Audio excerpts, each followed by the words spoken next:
Today we are here to announce an arrest and charges in the murder of University of Chicago student Xiaozheng Zheng. The murder of Mr. Zheng has touched many members of the University of Chicago, the Hyde Park community, as well as all of Chicago. So his friends and family will forever mourn his loss.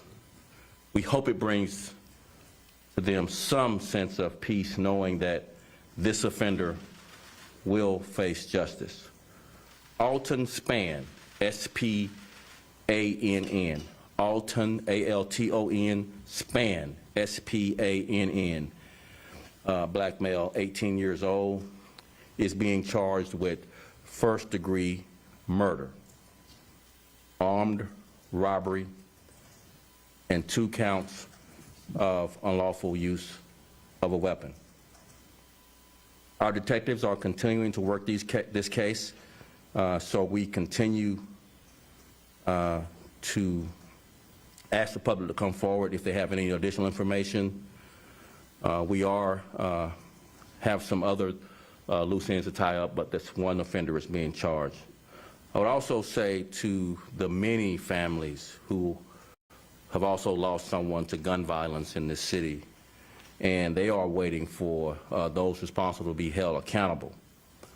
So to the community at large, if you have any information on a homicide case or gun trafficking for that matter, we ask that you submit tips anonymously through our anonymous tip line by calling 833-408-0069. That's 833-408-0069 for a reward of up to $15,000 for tips on homicides and $5,000 for tips on those involved in gun trafficking.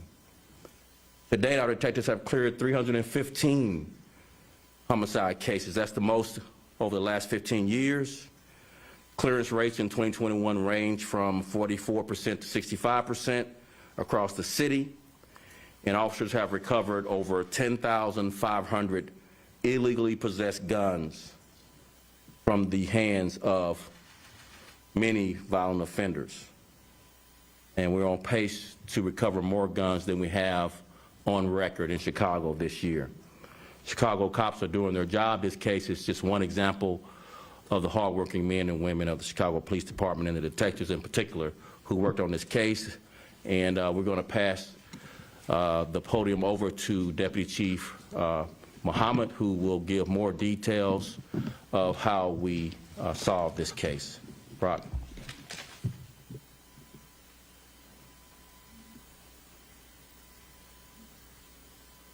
Good afternoon. I'll give you a brief timeline of events that led up to today's arrest. On November 9th, at approximately 13:52 hours, the homicide of victim Xiaozheng Zheng at 956 East 54th Place occurred on the University of Chicago's campus. While walking home from class, our victim, Mr. Zheng, was approached by an individual now known as 18-year-old Alton Spann. Mr. Spann approached the victim, announced a robbery, shot the victim once in the torso, then took personal belongings, which included electronics from Mr. Zheng. At that point, Mr. Spann was observed entering a running black Ford Mustang, which fled westbound on 54th Place. Area detectives recovered video from pods, private cameras, and University of Chicago cameras. Video shows a Mustang driving in the area just before the murder and fleeing just after the murder. A license plate was identified from that fleeing vehicle, and the vehicle was reported stolen from Markham, Illinois on 3 November 2021. This vehicle was tracked by pod cameras, license plate readers, and private video surveillance cameras. A person of interest was identified via these videos. The videos recovered showing the Mustang parking in a lot and the subject, again now known as Mr. Alton Spann, exiting the Mustang and entering a store.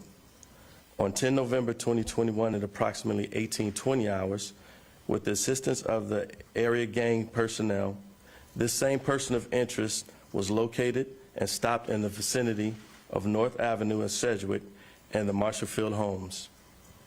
During this stop, Mr. Spann was discovered to have in his possession 2 firearms and a Ford Mustang key fob, which was also recovered. Several sources of video that were collected along with witness statements confirming that Mr. Spann was operating the vehicle during the time of the homicide and fleeing to various locations captured on these videos. One of the videos recovered was immediately following the homicide, showing Mr. Spann driving the Mustang to a cell phone store, entering that store, and selling the personal items for approximately $100. These items were recovered by area detectives and confirmed to be the property of Mr. Zing. Mr. Spann was observed on the same video possessing a firearm. This firearm was the same firearm recovered from Mr. Spann when he was stopped near Sedgwick and North Avenue. The firearm was tested by CPD's firearm lab and confirmed to be 100% the firearm that was used in the shooting death of Mr. Zing. Additionally, the Ford Mustang was located and recovered in the vicinity of 55th and LaSalle. Mr. Spann was observed on video surveillance walking from 55th and LaSalle in close proximity to where the Mustang was recovered. Based on the videos collected, Mr. Spann was wearing the same clothing from the same time of the murder at the same time he was arrested by CPD's gang unit for the UUW. At 15:35 hours on today's date, charges were approved from the state's attorney's office for first-degree murder, 2 counts of unlawful use of a weapon, and 1 count of armed robbery. I would also like to mention that, like the superintendent said, we are still investigating this crime. So if the public has any information leading up to this, leading towards this crime, please, or any crime from any incident that happened in the city at any point in time, please contact our anonymous tip hotline at 833-408-0069. Again, that anonymous tip line is 833-408-0069. Now I'd like to bring to the podium Lieutenant James McGovern of Area 1 Homicide. He will speak on to more about the detectives' work during this case. Thank you. Good evening, everyone. This case was really an unbelievable case. Our detectives from the get-go were notified by the officers on scene, got a quick notification to us, and since it happened, our guys have been working tirelessly around the clock on this case. I especially want to point out just the unbelievable job that our ATC rooms have put together getting the video in this case. Video was a key evidence to solving this case.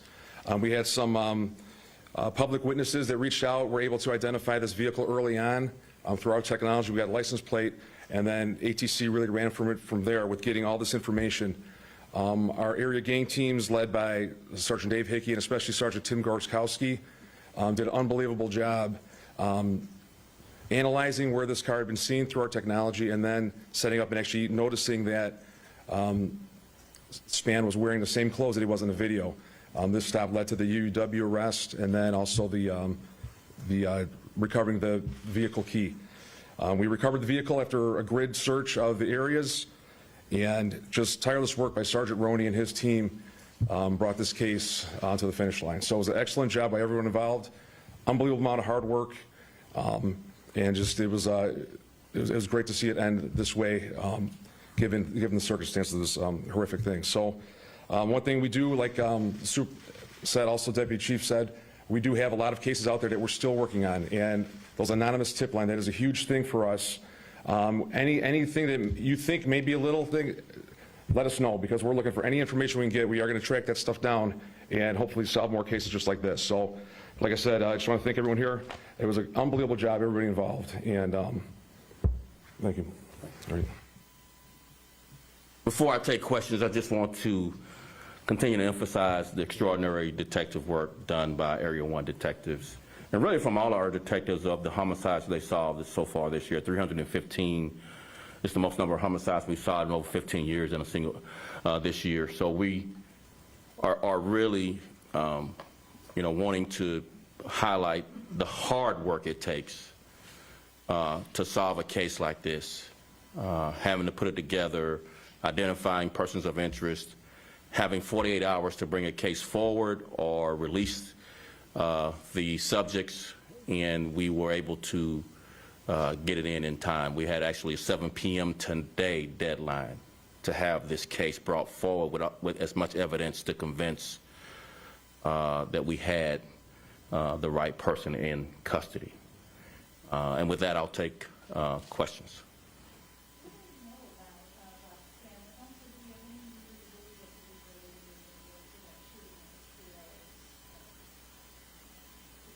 We don't know that. What we know about Span, he's 18 years old. He just became an adult. And he does not have any criminal history as an adult. And that's the extent of what we can say, given the juvenile laws about juvenile criminal histories. Right now, he's the only person charged. As I mentioned, we're tying up some loose ends on seeing if any others were involved. We'll have to bring the proof of that. And evidence is going to speak, particularly through video evidence, to be able to prove if any others were involved. But right now, Span is the only person charged. We know that he's the shooter. We are continuing to establish who all drove at what point during this crime. Yes. That's okay. Yeah.